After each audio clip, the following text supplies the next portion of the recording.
الله وبركاته. اهلا بيكم من قناتي. فيديو جديد ووصفه جديده. بس قبل ما ابدا اي حاجه اقول الا بذكر الله تطمئن القلوب. سبحان الله والحمد لله ولا اله الا الله والله اكبر ولا حول ولا قوه الا بالله العلي العظيم. اللهم صل وسلم وبارك على سيدي ونبي محمد عليه افضل الصلاه والسلام. النهارده هعمل معاكم السمك السنجاري، وانا اختصرت الخطوات والفيديو عشان ما اطولش عليكم وقت الفيديو، عشان في ناس كتير طبعا ما بتحبش الفيديوهات الطويله عشان باقات النت والحاجات دي كلها. نخش في الموضوع على طول. مقادير معايا: طماطم مبشوره، بصل مبشور، جزر مبشور، بقدونس متقطع، فلفل حار، ممكن تحطي كمان الوان معاه لو عايزه، معلقه صلصه. البهارات معايا هنا: بابريكا، كزبره مكون رئيسي، توم، ملح، فلفل اسود، كمون طبعا مكون رئيسي بهارات السمك وممكن تستغني عنها ب7 توابل، كوبايه زيت، ليمون، لان ده هنعمل السنجاري اللي هو زيت وليمون. طبعا السمك يكون مغسول ومتنضف كويس جدا. هنحط البهارات هنا على الحاجات دي عشان انا هقول لكم هنعمل ايه. طبعا هنخلط كل المكونات دي مع بعض وهنركنها بس الاول عشان اوريكم ازاي انا لفيت هنحط هنا دي نص كوبايه الا ربع عصير ليمون، عصير ليمون صافي معلوش ميه، وهنكملها بالزيت. تمام اهي.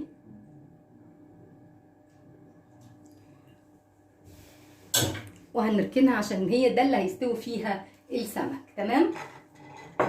هنجيب بقى هنا ورق الفويل. عايزه اوريكم انا بلف السمكيه ازاي. بتقطعي ورقه الفويل على قد السمكيه. طبعا انا السمك ده بصراحه ما كانش في حسبان ان انا هعمله سنجاري، بس ايه عشان كده هو مفتوح من بطنه مش من ظهره. المفروض السنجاري بتتفتح من ظهره، بس انا ما كانش في دماغي، بس بصراحه غيرت يعني الاكله فهعمله سنجاري فمفيش مشكله. زودت الفتحه بتاعته للاخر. بتمسكي ورق الفويل كده بتقفلي عليه كده من الجوانب كلها. تمام اهو، عشان هو ده اللي هيستوي فيه. تمام. شايفه انا بعمل ايه؟ يعني بتعملي له زي طبق كده بيستوي فيه بمعنى اصح. تمام اهو.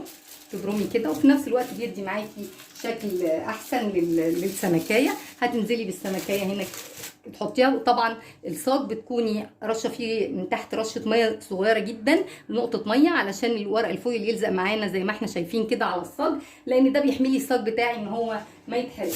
هعمل معاكم واحده كمان عشان تظبط الطريقه في دماغكم اهو. تمام. انا فتحها على الاخر، يعني ايه مفيش مشكله ان انت السمك بتاعك ما فتحتوش سنجاري، لا عادي جدا، كل حاجه ممكن نعملها اهو. نقفل من فوق كده اهو على قد السمكه بالظبط اهو، زي ما انت شايفه معايا اهي كده اهو. الزياده ده مفيش مشكله فيه خالص.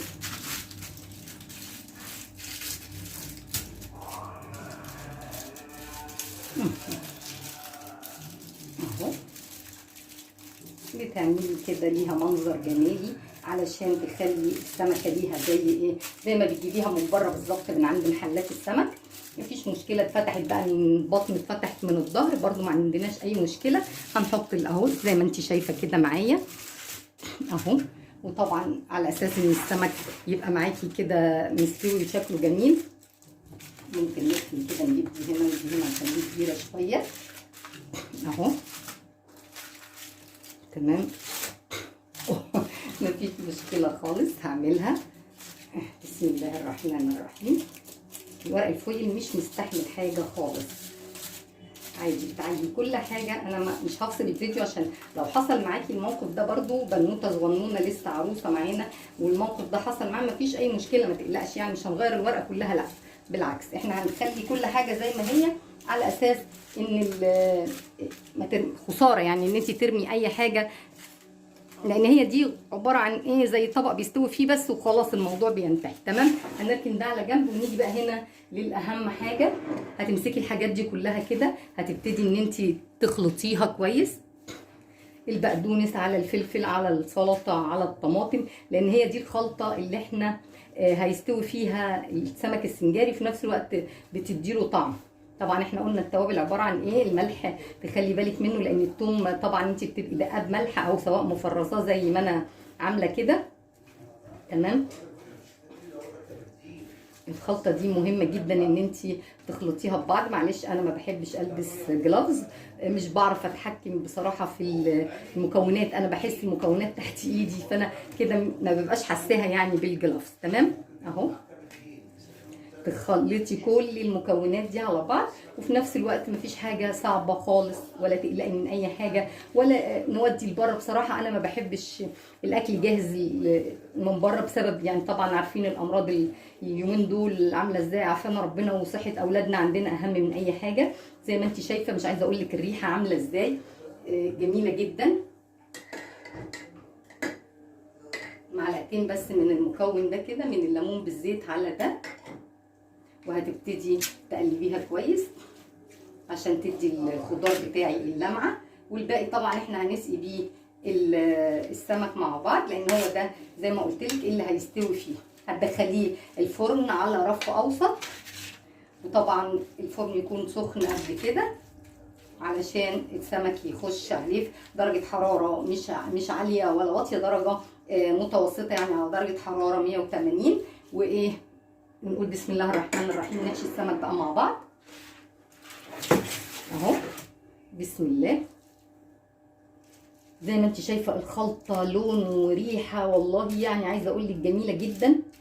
جربي الخلطه دي هتعجبك قوي. لو فرضا ان الخلطه دي فاضت معاكي، مفيش مشكله خالص، تحطيها في العلبه في الفريزر، لما تيجي تعملي تاني تحطيها معاه، لما تيجي تعملي تتبيله سمك تضربيها في الخلاط عادي جدا، ما فيهاش اي مشكله. وطبعا ايه اللي عندها اولاد، انا حاطه فلفل حار، بلاش الفلفل الحار، تستغنى عن الخطوه بتاعه الفلفل الحار دي خالص، وتحط ايه الفلفل الرومي، تستبدل بيه الفلفل الرومي يعني زي ما انا قلت لك، وتحشي بقى، لان ده الخلطه دي بتتاكل مع السمك بتبقى جميله جدا اهي. الله اكبر، الله اعظم. مش عايزه اقول لك على الطعامه بتاعتها، بتبقى طعمه قد ايه جميله، جميله جدا. هكمل انا المقدار وارجع لك تاني عشان ما اطولش عليكي وقت الفيديو. زي ما احنا شايفين كده، انا رصيت السمك وحطيته كله جنب بعضه، بحيث ان الصاج بتاعي ياخد السمك كله، لان الورقه هي اللي بتبقى واخده الحيز بس. وكل اللي انا هعمله زي ما انا قلت لكم، هخلط الليمون مع الزيت كويس جدا، لان هو ده اسمه ايه، سمك سنجاري زيت وليمون، مشوي زيت وليمون اللي احنا بنجيبه من عند السماك. بس احنا قلنا زي ما احنا قلنا كل حاجه نعملها في البيت انضف واضمن، بحيث ان الحاجه تبقى طعمها احلى طبعا بكتير من ما احنا بنشتري جاهز. حتى لو كان يعني اكبر محلات السمك، انا ما اضمنش بصراحه المطبخ بتاع السمك شكله ايه، بتاع المحل شكله ايه، لان انتوا عارفين عافانا ربنا طبعا، اللي عنده ضمير واللي ما عندوش ضمير، الحاجه لما تقع ياخدوها يحطوها، الله اعلم يعني. انا ما اقدرش اظلم حد، بس انا بقلق بصراحه، خاصه اليومين دول بالنسبه لاولادنا والامراض. ودي اكله جميله جدا، ممكن تعملي جنبها رز، ممكن تاكليها بالعيش يعني ايه، ونعمل بقى جنبها سلطه طحينه، بابا غنوج، سلطه خضراء. طبعا المقبلات دي كلها حاجه مهمه جدا اهي. طبعا بصوا انا برجع تاني اسقي كل حاجه، لان زي ما انا قلت لكم هو ده اللي ايه السمكه بتاعتي هتستوي فيه، يعني لازم ابقى ساقيه السمك كلها كويس جدا زيت وليمون، على اساس ان انا السمكه بتاعتي تستوي. والفرن طبعا زي ما انا قلت لكم يكون سخن على درجه حراره 180. لو اللي ما عندهاش تايمر يبقى درجه حراره مش عاليه قوي، بحيث ان ايه ده بس كده خلاص اهو. زي ما احنا شايفين مفيش اي حاجه صعبه. هسيب دي لما ادخلها الفرن وهوريكم مراحل التسويه، خليكم معايا.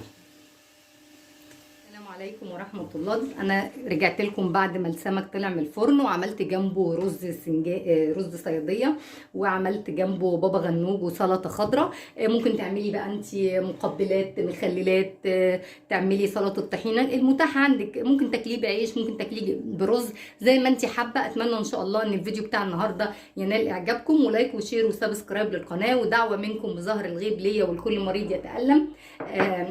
عايزه اوريكم ان السمكايه سهله، هتطلع معاكي بمنتهى البساطه. بصي عشان الزيت اللي انا عملته فيها من تحت، وفي نفس الوقت بسم الله الرحمن الرحيم اهو بصي منظر السمكية عامل معانا ازاي، جميل جدا، والسمكة مستوية وزي الفل. بصي السمكة، عايزة اقول لك طعمها جنان، واتمنى ان شاء الله انها تنال اعجابكم، ويكون الفيديو يعني جه في وقت مناسب ليكم، وان شاء الله تجربوا الوصفة وتقولي لي رأيكم في الكومنتات.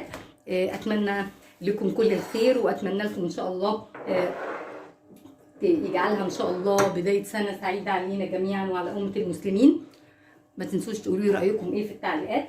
اترككم في رعاية الله وامنه، والسلام عليكم ورحمة الله.